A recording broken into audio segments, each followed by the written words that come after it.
Gammachiisaa hunduma keessanillee kan itti gammaddanii micayyoo kaleessa jechuudha. Xiqqoo sammuu shilikii miti. Hotoshiinii baduudha deemtu akka sanatti arganii hamaarri jechuudha. Ijoollonni hamaarri Dubaay keessa jiranii of biratti qabanii jechuudha. Sagaduma namatu esa jirtuma warri qaallu esa jette oli deeno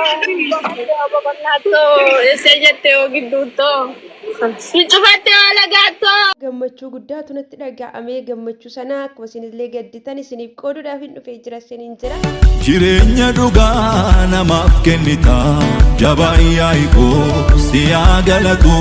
nama rakkateef situ birmata jabaayyaa ikoo siyaa galatu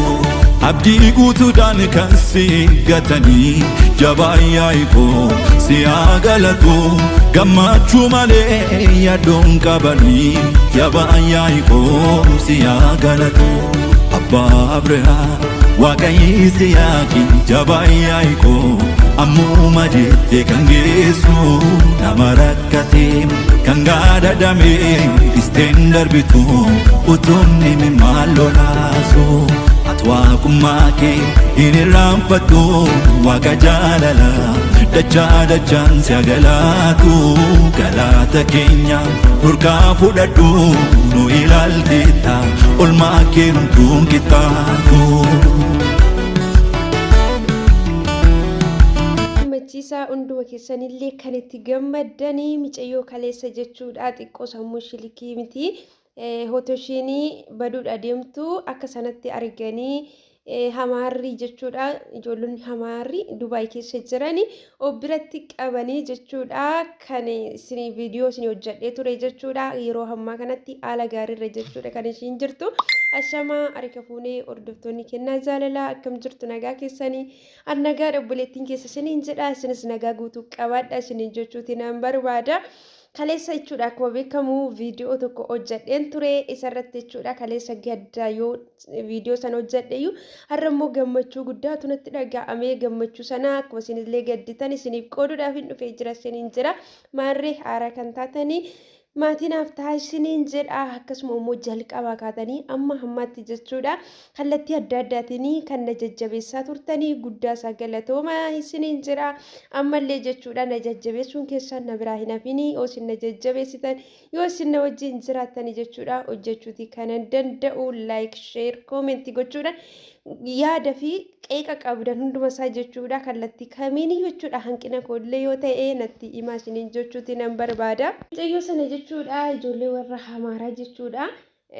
yeroo jechuudha ishiin diddee harkaallee baatu jechuudha mucayyoo kana gadi lakkisuu hin qabdu jedhanii laayifiidha jechuudha kan fidanii dhufan jechuudha Abiibaa moo maal jedhamti jechuudha mucayyoo suni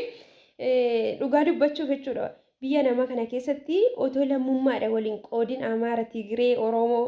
Walaayittaa jedhanii otoo jechuudha biyya namaa kana keessatti otoo walii gargaaranii baay'ee bareeda isiniin jira. Mucayyoo sun jechuudha yeroo ishiin fiddee dhuftee laayivii irratti baastee namoonni beektan jettee akkasuma immoo mucayyoo sun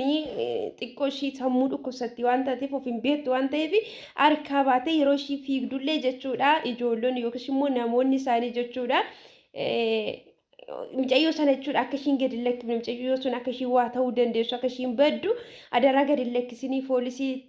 illee himii poolisii harkallee agaltu mucayyoo sana adaraa jedhanii barreessaa fi turanii yeroo sana mucayyoon jechuudha yeroo ishiin humnaan irra caaltee to'ii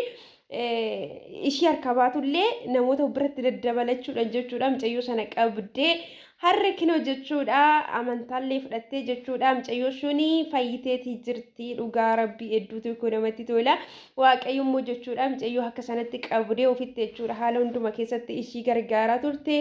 waaqayyo ishii haa eebbisuu ijoollonni keenya jechuudha garuu ijoollonni Oromoo hedduu isaaniiti jechuudha Dubaay keessa kan jiranii ijoollonni keenya yeroo rakkatanii omtuyyuu wal qaqqabaatoo hin jiru jechuudha maaliif akka ta'e hin beeku beekamtii isaanii onlaayinii kana irratti isiniin jira amma ta'ellee tigisti dhadhee to'ii erga ishii mucayyoon kun fooyyooftee kinooyi gurree wajjin jechuudha dhaqanii too dubbisanii mucayyoo sun jechuudha haala bareedarra jirti namummaa ishiitti deebiteerti akka amantaa ishiitti illee kinu gara amantaa ishiitti deebitee mucayyoo sun dhugaa hedduutu kanaan ani gammade isiniin jira Kanaaf ijoollee Oromoo jechuudha biyya gara keessa kan jirtanii adaraa keessan jechuudha wal arrabsuu wal qeequu isa kana dhiisatoo jechuudha gara wal gargaarutti gaafa kuftanii harka keessa wal qabutti jabaadhaa tattaafadhaa jara kanarraa baraa jechuudha kaleessa otuma nuti jibbinu otuma nuti isaan balaaleffannu warra soddaa waan baay'ee jennee odoo nuti isaan arrabsinu har'a jechuudha mucayyoon keenya yeroo ishiin akkana taate kana keessatti ijoolleen keenya jechuudha biyya Dubaay keessatti amma baay'atanii biyya Dubaay ijoollee keenya jechuudha kan fudhatanii jiranii garuuti mucayyoo keenya kana nuu qaqqabuu dadhabanii jaruma jibbinu sana harkatti mucayyoon keenya deebitee tonuu fayyite jechuudha kanaaf iyyuu jechuudha biyya namaa keessatti wal arrabsuu wal xiqqeessuu wal tuffachuu dhiisnetoo jechuudha keessumaa jechuudha nama keenya jechuudha harka qabnee wal haa gargaaru sinin jedha ijoollee keenya jechuudha harka caala kan boochisaa jiru biyyoota irraa gara biyyoota irraa Beeruut irraa gara Dubaay Saawudii irraa gara Dubaay Baareen irraa Joordaan irraa isifinne jedhanii maallaqa isaanillee irra nyaatanii ijoolleen kan keenya Oromoo kan ta'anii yeroo isaan boochisan akkasuma immoo maallaqa jechuudha karaa gabaa gurraachatiin birrii fooyyaa ta'een isinii ergina jedhanii yeroo isaan jechuudha irra nyaatanii birrii ijoollee keenya mana madaamii keessatti gubattee alkanii guyyaa fidduu yeroo isaan boochisan jechuudha kan nuti arginu ijoollee keenyarraa isa kana jechuudha kan nuti barannu jechuudha kanaaf obboloota koo jechuudha kinoo jechuudha namummaan isa kanadha jechuudha mucayyoo kana akka xilaatatti jechuudha Oromoon fi Amaarriin kan wallaalan har'a garuu guyyaa har'aa kanatti mucayyoo kana jechuudha kan gargaaraa jiru siniin jira kanaaf ijoollee Oromoo jechuudha dhugaa rabbii lafa jirtanitti garaa walitti hin jabaatina biyya namaa keessatti wal gargaaradha siniin jedha. Arabiyaa keessatti jechuudha torbee lama guutuu barbaadamtee takkatuu duutee takkatuu jiraatte jedhan kana odoo hamaara ta'anii jechuudha yoo naqaata lafa qofforanii mucayyoon kun bakka jirtu jechuudha otoo bakka bu'aallee fudhatin jechuudha mataa isaaniitiin jechuudha lafa jiranitti gaara dachaa bu'anii qaata mucayyoo kana argu jechuudha Oromoon garuu guyyaa lama guyyaa sadii waj jechuu malee online irra jechuudha gadi bu'anii waan tokko hin murteessan jechuudha ijoollonni keenya yeroo ammaa kanatti biyya namaa keessatti jechuudha hedduu isaaniitti jechuudha kan dararamaati jirani kanaaf waliif haa birmannu sagalee waliif haa taanu iddoo rakkannetti wal bira haa dhaabannu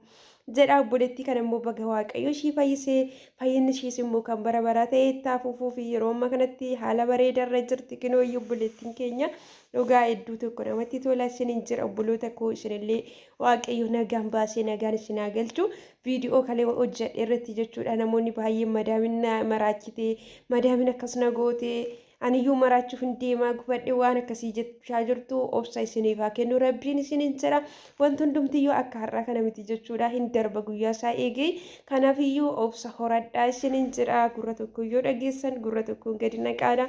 nyaata keessanillee adaraa keessan yeroo keessanitti garaa jabaadhaa ija dhiibatoo nyaadhaa maaliif boroo irraa galtu waan ta'eef iyyuu eessattiyyuu sin beekuu hin danda'an jechuudha kanaaf jabaadhaa isiniin jira obboloota koo gooftaa si wajjin haa ta'u yaada koo keessatti dogoggorri yoo jiraate immoo na of kalchaa isiniin jedha hedduu tokko immoo isin yaadatanii dhufee isiniin jedha ishii turtii gaarii